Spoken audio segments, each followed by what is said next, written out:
It's time for another closer look at a key Kentucky Derby contender.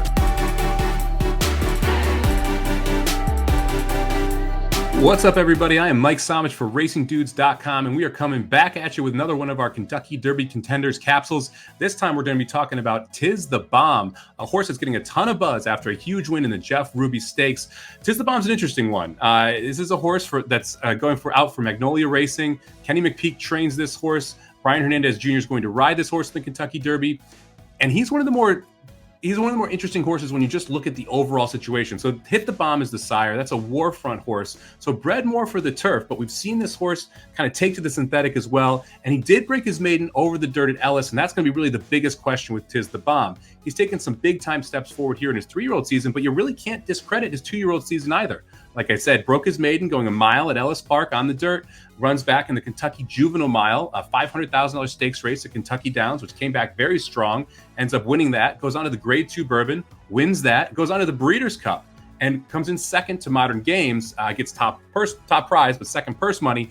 But all three of those races were all turf races, and that's really where the big question comes in.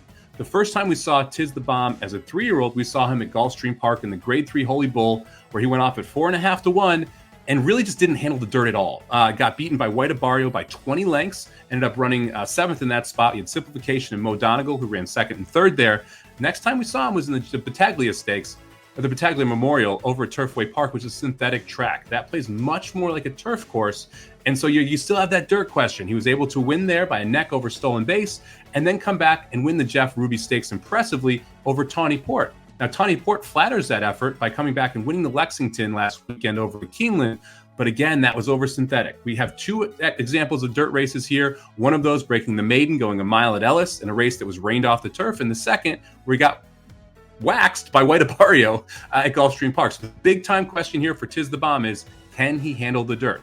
If he can handle the dirt, everything else fits. The numbers fit. The ability to kind of stalk and pounce fits here. He should be able to sit mid-pack in the Kentucky Derby and try and make one big sweeping move down the lane. If he gets the pace to run into, if he handles the dirt, he's a serious contender. If he doesn't, he's going to be one of the most overbet horses in the Kentucky Derby. So this is really going to be one of those lightning rods when you're trying to put together your win bets, your supers, your multi-race bets, because he's either one that you're going to use, and you got to go rather short if you're going to, or he's a complete throwout. So this is one of the more interesting horses here in the Kentucky Derby.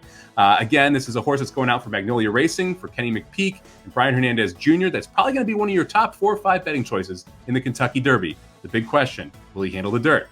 Make sure to check out RacingDudes.com for full previews of the 24 horses we're covering in the capsules for the first Saturday in May. This has been a presentation of RacingDudes.com, your destination for all things horse racing and sports betting.